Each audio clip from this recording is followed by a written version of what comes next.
ассалому алайкум ва раҳматуллоҳи баракот. ҳамватанони азиз, умедворам ҳама каса хуб ва саломат ҳастед. имрӯза пахши мустақими мо дар бораи муроҷиат ба мардуми сарбаланди тоҷик, хитоб ба раҳмонов ва рустами гунгаки наркаман ва муғулу малғатиҳои атрофиёнаш. аввал муроҷиат ба мардуми шарифи тоҷик мекунем. иншоаллоҳ раҳмон умед дорем ки ин мардум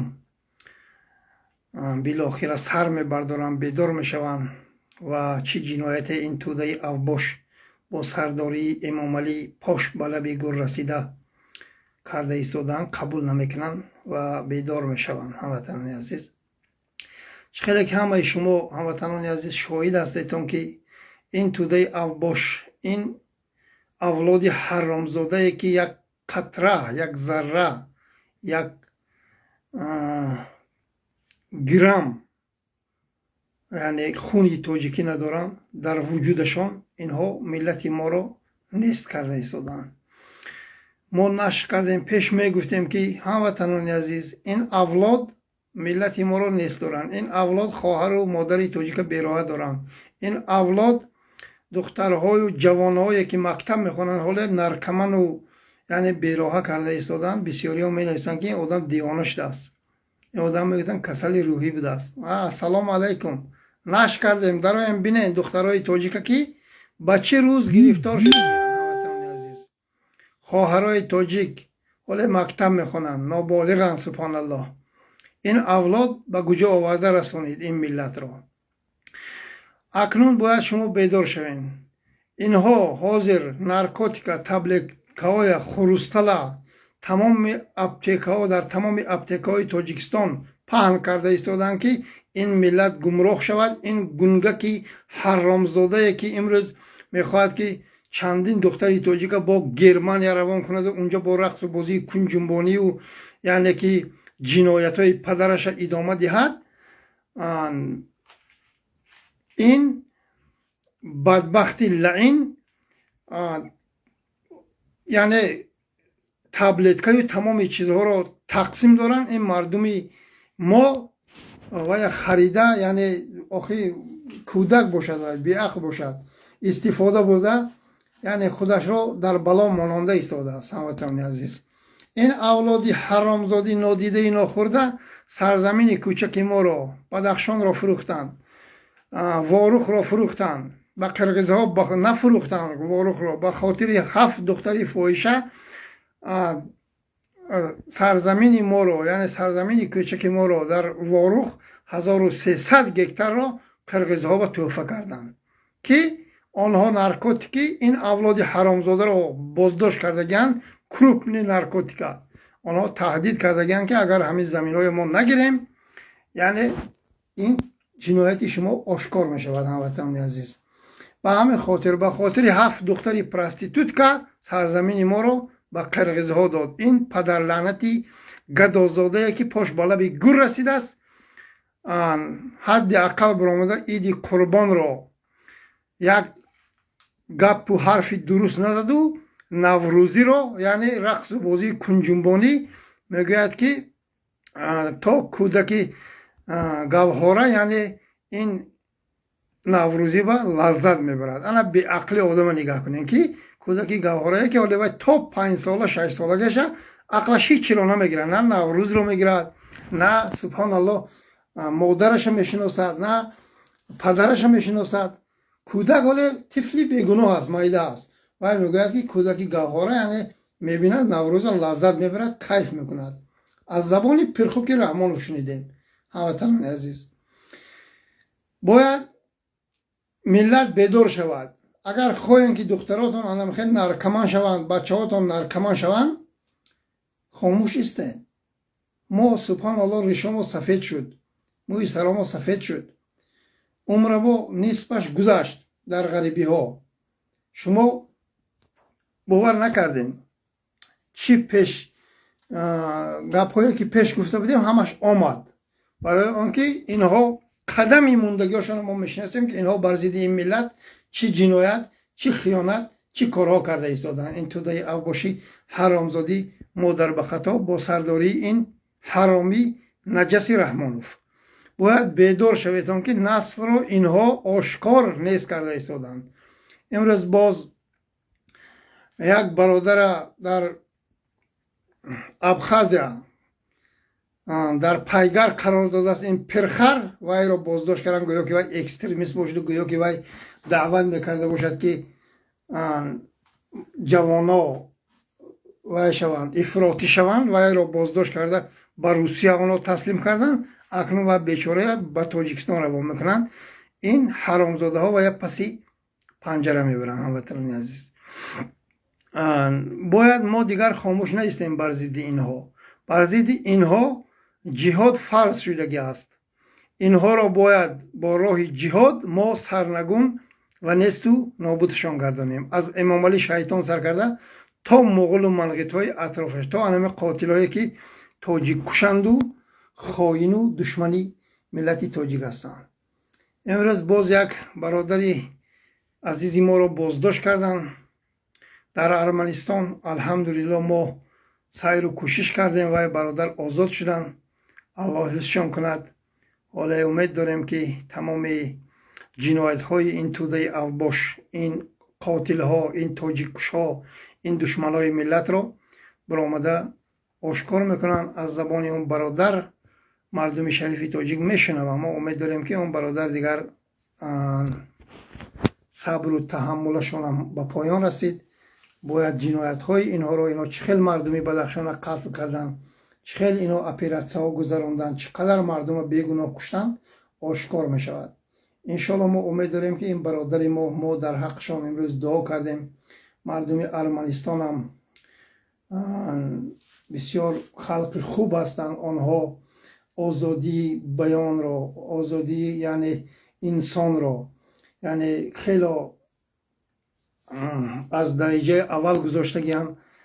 ما تمام جنایت های این توده اوباشه که در پایگار قرار دادگی هستند برادرای فهماندیم آزاد کردن. آنها الحمدلله رنگ اینا ظالم، رنگ اینا قاتل، رنگ اینا تاجیک کش نیستند. ما امید داریم که اینها بیشتر شرمنده میشوند. هموطنان عزیز انشالله رحمان. مردم شریف تاجیک باید اکنون بیدار شوند که نسل ما رو اینها نرکمن و فاحشه و در بدر و خاک بسر کرده ایستادند. از همتان ملت شریف تاجیک خواهش میکنم که وقت از آنه که برادرایی که مجاهد هستند واردی سرزمین تاجیکستان میشوند، آنها را باید شما دستگیری کنید. نترسین. جای ترس تمام شده است. آدما زنده غلطیده مرده هستند. سبحان الله. فلان یک دینا گپ زدیم امروز خبری مردش فهمیدیم. بر ضد هیچ کس نبود.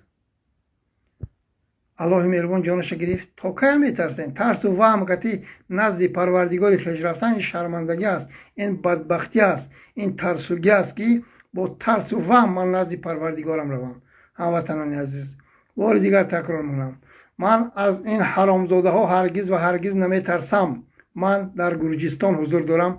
کسی میخواد با محمد تقایف سر به سر میشود مرحمت بیاید زنگ زند، من وا میکنم. چی میخواد با وی من تمام مشکلی رو حل میکنم. تمام رزبار خواهد رزبارش رو حل میکنم.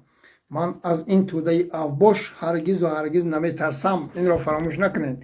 باید شما هم نترس باشین. هموطنان عزیز همین ترس ما بود که سبحان الله مادر و خواهر ما، یعنی مسجد و محراب ما بسته شد. مادر و خواهر ما به عفت شدن. امروز اینها با مادر و خواهر تاجیکا با سرداری حرامزادی نرکمن رستم میخواهند که به گرمانیا برن. اونجا چند دختری تاجیک با تجاوز شود، چند دختری تاجیک با کرگش از دست دهد. پیشروی این حرامی ها همین است. پرخوب که پدرش 35 سال فقط کنجنبانی تجاوز و قتل و کشتار کرد، باز میخواهد که این حرامزادی نرکمن این کار را ادامه دهد. هرگز نه. با نوگی تیری مجاهد حرامزاده سرنگون خواهی شد. این را ما آشکار میگوییم. شما حرامی ها روز و ساعتتان کم ماندگی است. از همتان خواهش میکنم برادرای عزیز، مادر و خواهر، نترسیدان از این توده اوباش.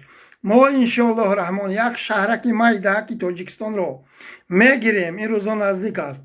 اینها همش فرار میکنند. این توده اوباش روزی فرارش نزدیک است انشاءالله رحمان. ما با بهترین برادرها در تماس هستیم. هم برادرها در اروپا هستند، شیرای نر، هم در افغانستان هستند، هم در ایران هستند. این توده اوباش حتما سرنگون میشن. ما اینها رو لوچکا میگیریم که خودشان نافهمیده مونند. ما نمیخوایم که اینها فرار کنند. ما اینها رو بازداشت میکنیم. اینها پسی پنجره میروند. میلیارد دلارایی که دزدیدن، خون این مردم با یعنی اینها زندگی کردن برگردانده می شود. زواد و فابریکه ساخته می شود. انشاءالله رحمان ما کوشش میکنیم که تمام مردم منطقه های دوشنبه و کولاب و همه جا بسیاری با ما در تماسند. میگویم که همین خوجند به پرزیدنت شود بسیار خوب میشد. مرحمت انتخاب کنیتون. پرزیدنت جنایت که کرد بعد یک هفته باید گیرین، بعد یک ماه باید گیرین، بعد یک سال باید گیرین. پیشروی نکرد، کار نکرد، مردمش باید نیست کرد. خواه خوجندی، خواه کولابی، خواه دوشنبگی، خواه دنغرگی باید که نیست شود اگر خدمت نکرد. یک سال انشاءالله نتیجهش هم میبینین.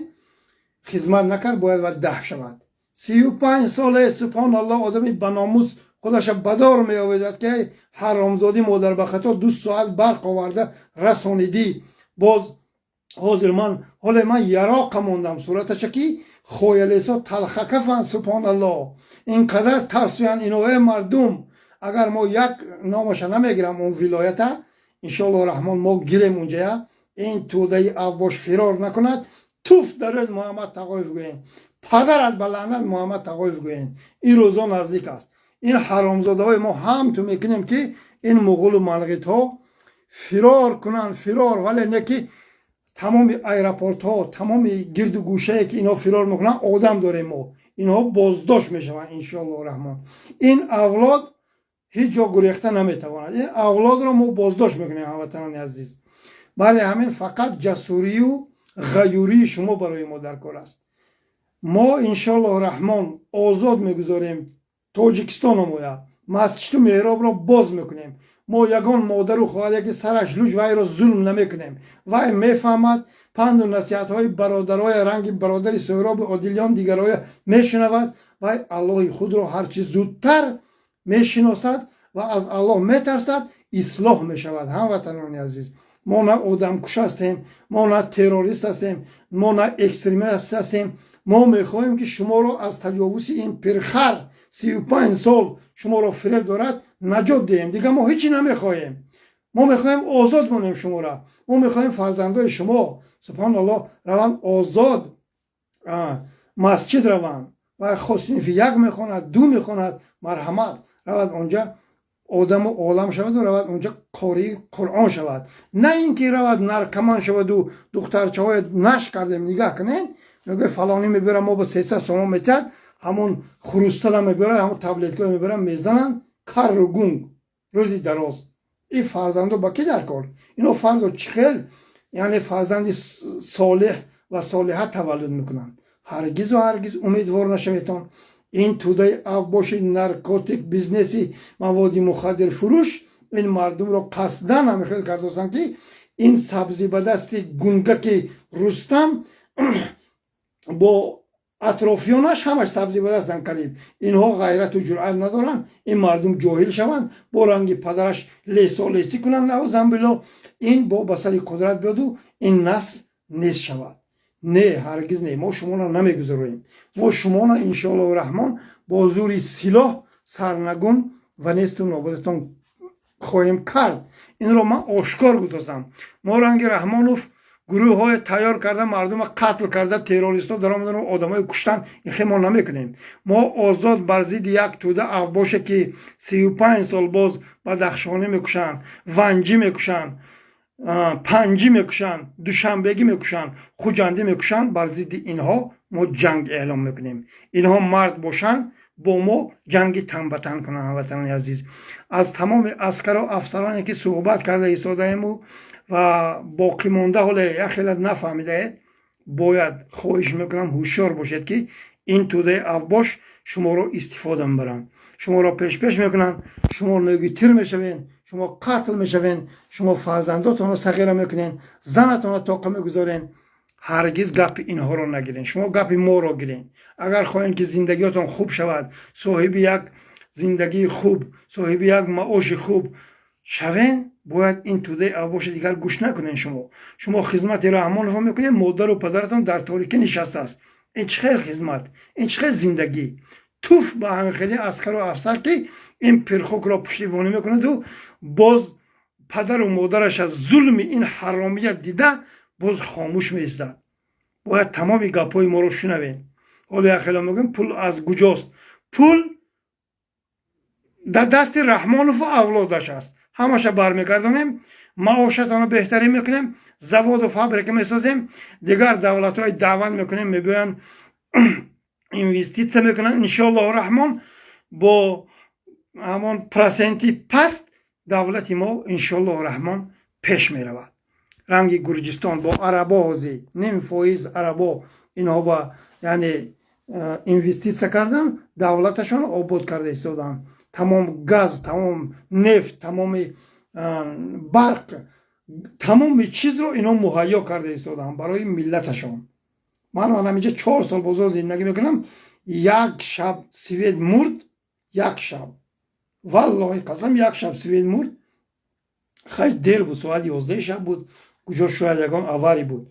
خواب رفتم، اما خیلی چه نکشتم، کشکم خاموش نکردم، خواب رفتم.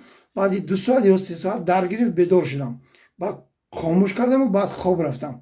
دیگر من اینجا به سوئد کشه ندیدم، یعنی گاز خاموش شدنش ندیدم. گازی همین پریرود نه، نیمی مردمی توجیک بمب بفهمد. همون بالانی بیچاره افغان جولیدگیش چیپ چیپ که برده است پر کرده است، اولاد این حرامزاده میفروشن گازی همون بالانای پر میکنی.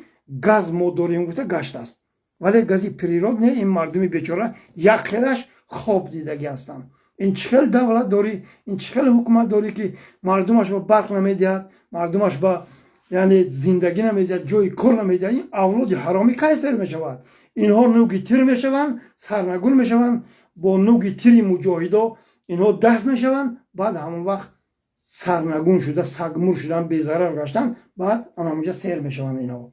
و اگر نه اینها هرگز و هرگز سیر نمیشوند. هموطنان عزیز، باید ما بیدار شویم. باید ما اینها را دیگر پشتیبانی نکنیم. هموطنان، باید ما یک زندگی سازیم. این ملت به کی فردا بعد سری من و شما رحمت گویند که همین آدما همین حرامی یک بره کردن و ما زندگی ما خوب کردن گفته پگه بعد سری ما یک دعای نک کنن، سبحان الله، با نام نک ما رو یاد کنن. بعد مراجعت من به حکومت طالبان، انشالله رحمان ما با شما صحبت داریم. ما هرگز و هرگز خیانت نمیکنیم، هرگز و هرگز دروغ نمیگوییم. از شما خواهش میکنیم که چخیلی که صحبت ها رفتاست و چخیلی که گپ و گذار رفتاست، باید شما مردم ما رو قبول کنین. میخواهیم 5 سال برق افغانستان، همون چند میلیون اهالی دارین، ما به پول برای شما تامین میکنیم، به پول. کسی برای از اینجا گپ زند که تو دیوانه شدگی 30 سال بازا برق نداری کو، 30 سال بازا برق نداری. طالبان ما با کمک کنن و دستگیری کنن و یک منطقه شان تن و یک شهرک شان تن و ما تاجیکستان را رها کنیم. این خوب نیست. 5 سال برق به پول دیم طالبا، با این خوب نیست. تو 30 سال بازا برق نداری، 2 ساعت برق داری، چی در کار باید؟ تلفن از جریان نمیگیرد. فرزند در روسیه کار کرده زنگ میزند، تلفنت خاموش میشود. زنی رستم و زنی رحمانوف پدرت فلان میکند که بچه ما درست ندیدم گفته. همین گپ دروغ است. 2 ساعت به تلفن تو کجا جریان میگیرد که تو پدرت فرزندش را بیند؟ هرگز نمیبیند. هرگز از چهره فرزندش سر نمیشود، یعنی صحبت فرزندش به سر نمیشود. به همین خاطر بیدار شویدان. ما وعده میدیم که حکومت طالبان با 5 سال برق شما بی پول است از جانب مجاهدایی که این حکومت را سرنگون میسازند. ما دروغ نمیگوییم. انشاءالله رحمان ما همین 30 سال بازا مردم ما برق ندارد، 5 سال شما با بی پول تمیش گم نیست. با بعد که اینا سرنگون شدن و 5 سال گذشت، بعد با یک نرخ ارزان اینترنت بیزی هموطنان عزیز یا معامله خوب میکنیم انشاءالله رحمان. بعد با نرخ ارزان برق تاجیکستان رو برای برادرای افغانستان یعنی طالبان و همزبانان ما و تاجیکای افغانستان میفروشیم. هموطنان عزیز، به همه خاطر باید медленно подключение навистос. Ҳамватанони азиз, интернет безеб аст. инҷаям намедонам чӣ хеле интернеташ як ҳафта узо безеб аст. иншоалло умед дорем ки мо суҳбатамои то охира мегӯем. ҳамватанони азиз, баъд хитоби ман ба ин моғулу манғитҳо, тоҷиккушӣ акнун ба поён мерасад. навбати нест кардани шумо мерасад. муҷоҳидо мардуми тоҷикро аз зулму ситами шумо ҳаромзодаҳои нотоҷик раҳо мекунанд. ин рӯзо наздик аст. ин рӯзо хеле наздик аст. нест ва нобуд хоҳем шуд. бисёреш менависанд ки чаро моғулу манғит мегӯӣ. обро исбот кун. дар тӯли 35 сол як тоҷикро ҳамдардӣ накард. миллиардҳо доллар равон карданд. мардуми тоҷик як бор биромда ташаккурӣ накард. аз забони ҳаром ҳамин пирхуки раҳмонов кӣ шунид ки як бор гуфт ки муҳоҷиро миллионҳо доллар равон карданд, экономики тоҷикистонро бардоштанд. кай шунидем? куҷои ин тоҷик аст? бори дигар такрор мекунам, ин як муғулу манғити нотоҷикӣ ҳаромзода аст. дар соли 2025 1600 тобуд равон кардан, як тоҷикро ҳамдардӣ накард. фақат ҷавоное дарбадар кард. модару хоҳари тоҷика дар наздаш ҷамъ карду, кунҷунбонӣ карду, суманак карду, ош карду, яъне хӯрду, рафт ҳоҷатхона ба полиду, ба пеш гуфт. дига мо ягон пешравии ин золими бадбахтро, ҳамватанони азиз, мо надидем. вақте ки бо қирғизҳо аскару афсарони тоҷик заду хӯрд кардан, ин бадбахт ҳатто аскарое ки ба қатл расиданд, на падарошона, на модарошона, на ҳамсарошона ҳамдардӣ накард. ин ҳаромзода оша хӯрду, боз даф шуд данга. баъд оша хӯрдан бо қофлонбою ин пирхука, яъне гусел кард. қофлонбои ҳаромзода он қадар тоҷик унҷа хунаш рехт, ҳатто ҳамдардӣ накарданд. он вақт соли 2018 буд ё 19 буд ҳамин кор шуда буд. баъд соли 2020 ман боздошт шудам дар шаҳри алмато. баъд эҷод карда будем ки ин пирхубакӣ як подабон моро дар ҷаҳон марди кор кард. аз хар фаромаду худро бар асп савор кард. 10 нафар аз тири қирғиз ҷон ба ҳақ супурд. ӯ рӯзи мотами халқаш ошин наҳор кард.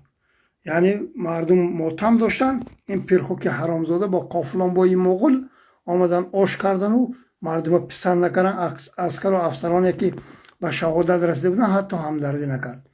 аз забони ҳамин пирхук ҳамдардие ки ҳамин ҳаромзода аскару афсароӣ карда бошад, биро видеоша нашр кун, фарду тоҷикистон рафта таслим нашудагӣ паданалатарин одам бошад.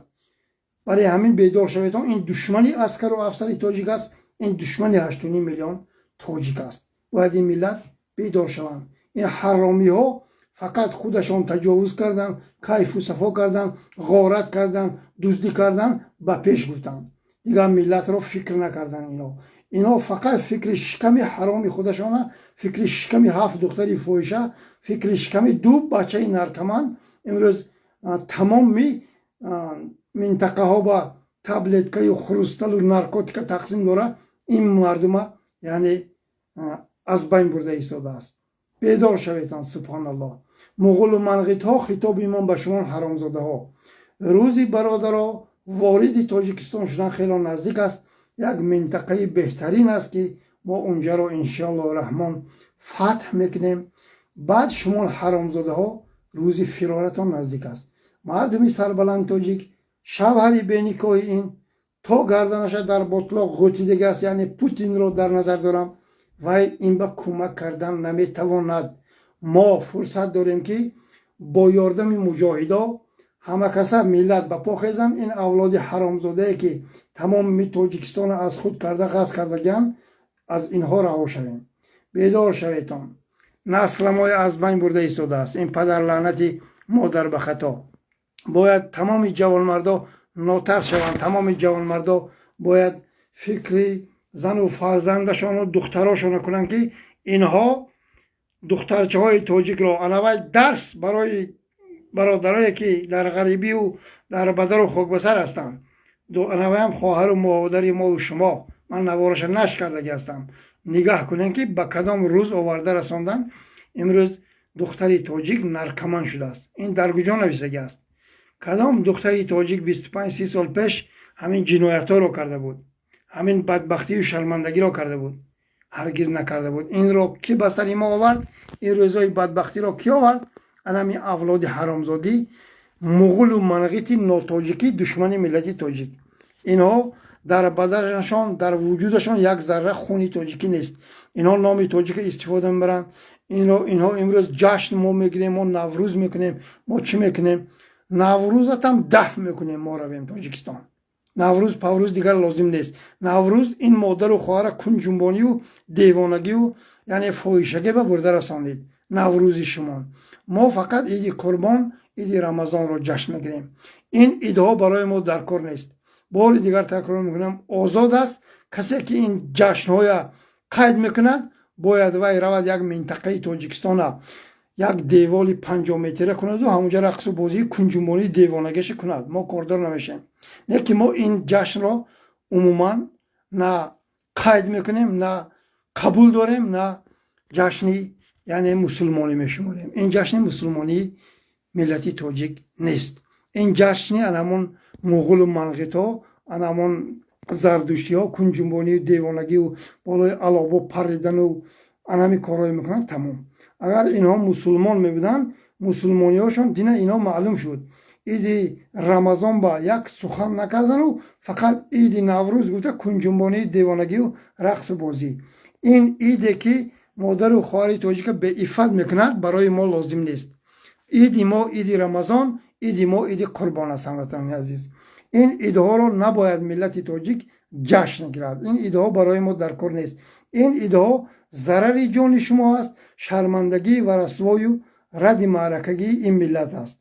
35 سال همین کنجنبانی که راست 1 متر پیش رفتین، 1 قدم پیش رفتین؟ هرگز نه. حتی ما نیم قدم به پیش نرفتیم. سالی با یک خیلی خایلیستاش میگن که سالی 92 و 93 میخواین. سالی 92 93 ما 24 ساعت برق داشتیم. 35 سال گذشت 2 ساعت برق داری. تو حرامزاده سالی 92 میگه این مردم میترسن. این مردم دیگه شما نمیترسن. این مردم باید بیدار شوند. از تمام مخالفا خواهش میکنم که باید دعوت را به سوی افغانستان کنین که تمامی انسانی که یک قطره خونی تاجیکی دارد و ننگ و ناموس دارد که این ملت را رها کند، سرجمی افغانستان آنجا. ما این توده افباش را باید سرنگون سازیم. دیگر با این لقیدن و گپ زدن و گفتن ما ننگ و ناموس و عفت و شرف مادر و خواهر ما و سرزمین ما را از دست میدهیم. هموطنان عزیز، این توده افباش سیری ندارند. با قطر به میلیون دلار قرض گرفته است. این قرض نمیدونم در فلان عزیز ما هم ازده باشد. این 35 سال این یگان پیشروی نکرد. با برای چی این قرض گرفته است؟ خطای به اون قدر قرض گرفته است. در عوضش زمین های ما رو برآورده داد. حرامزادی، بشرفی، بیناموسی، زمین فروشی، کن فروش. باز شما چی میخواین؟ با کی شما جدت دارین که این زندگی شما بهتر میکنه و فردا شما صاحبی یعنی زندگی بهتری میشه؟ هرگز امیدوار نشوین. فردا قطری، فردا خطایی گریبان اینا میگیرد که اول پولی ملته. شما هرگز و هرگز تا این اولاد حرامزاده است روز و روشنایی نخواهند دید. والله بالله تالله روز روشنایی نخواهند دید. یعنی دلی شب ساعت 12 شب در جای ما قسمی حانیسه که شما زندگیتون رنگ سگ شده میگیرد. این اولاد رود، ما انشاءالله الرحمن زندگی ما بهتری میشود. فقط نترسیتان. تا خار و ذلیل شدن، مردن و رنگ نزد پروردگار و سرخم شدن و شرمنده رفتن، مردگید اگر با این اولاد حرامزاده زد و خورد کنیم، مورد شهید میشوید.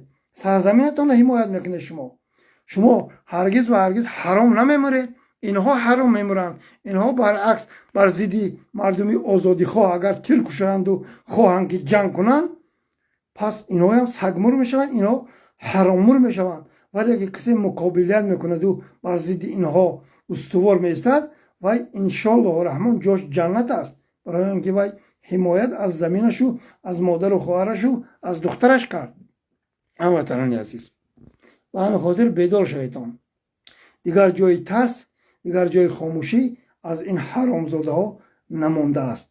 ما انشاءالله رحمان تمام برادرای سرجم میکنیم در افغانستان، بعد جهاد را بر ضد این اولاد حرامزاده اعلان میکنیم و وارد تاجیکستان میشیم. اینها تنها با زور سلاح، با تلفظ جهاد سرنگون میشوند. حالا من یراق نشر کردم، مایلیسای رحمانوف ایزاراشون تر کردگیان. سبحان الله، اینا در ایزاراشون تر کردگیان میبرون دشنام حقارت میکنن که یعنی تو با میخوای سال 92-93 شود. سال 92-93 رحمانوف کرد 150,000 تاجیک رحمانوف کشت با تنک و توپی بیگانه. ما بر ضد ملت ما نمیبرویم، ما بر ضد همین آدم کشی حرامزاده برادرای مجاهد که میدرویم. این توده افباش را سرنگون و نیست و نابود میکنیم. حال صحبت های ما با برادرای مجاهد نشر میشود. انشاءالله رحمان مردم بیشتر بیدار میشوند، بیشتر انشاءالله رحمان یعنی قلبشان مستحکم میشود، یعنی ایمانشان مستحکم میشود، بیدار میشوند، یعنی ترس از دلشان دور میشود. این بهترین یعنی پیشروی ها میشود. انشاءالله ما همش نشر میکنیم. این ملت باید دیگر از این توده افباش تجاوزگری حرامزاده نترسند. ما میخواهیم که اینها رو سرنگون سازیم با زور سلاح. با دیگر تکرار میکنم، از اینها ترسیدن، خاموشی زدن بس است. اینها با گفتن نمیروند. اگر 20 سال دیگر مخالفین گپ زنن، اینها هیچ جا نمیروند. اینها حتی پسند نمیکنن. پوست رحمانوف پوست خر شدگی است، پوست خوک شدگی است با مغول و منقیط های اطرافش. اینها گپ خوب را قبول ندارند و اینها زبان تاجیکی هم نمیفهمند. این را فراموش نکنین. اینها را تنها با زور سلاح سرنگون میکنی. ملتت را از تجاوز این حرامزادی مغولی که خودش را تاجیک گرفته و این ملت را شرمنده دارد سرنگون و نیست نابود و رها میکنی ملتت را. دیگر یگان راه نیست. به همین خاطر بیدار شویتان. انشاءالله رحمان پیروزی نزدیک است.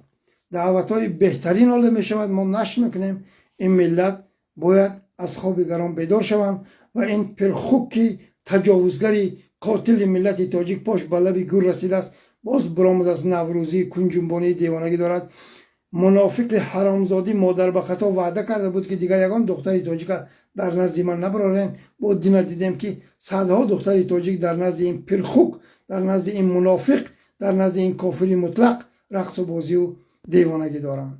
این منافق را کسی قبول دارد و کسی پیشوا میکند و در لعنت الله گرفتار شده است با همین حرامزادی مادر به خطای دشمن ملت تاجیک.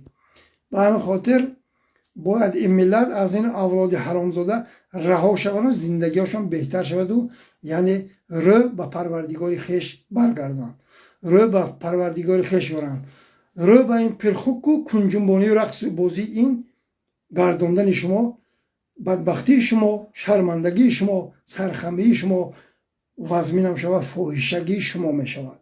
این را فراموش نکنید. ملت بیدار شوید.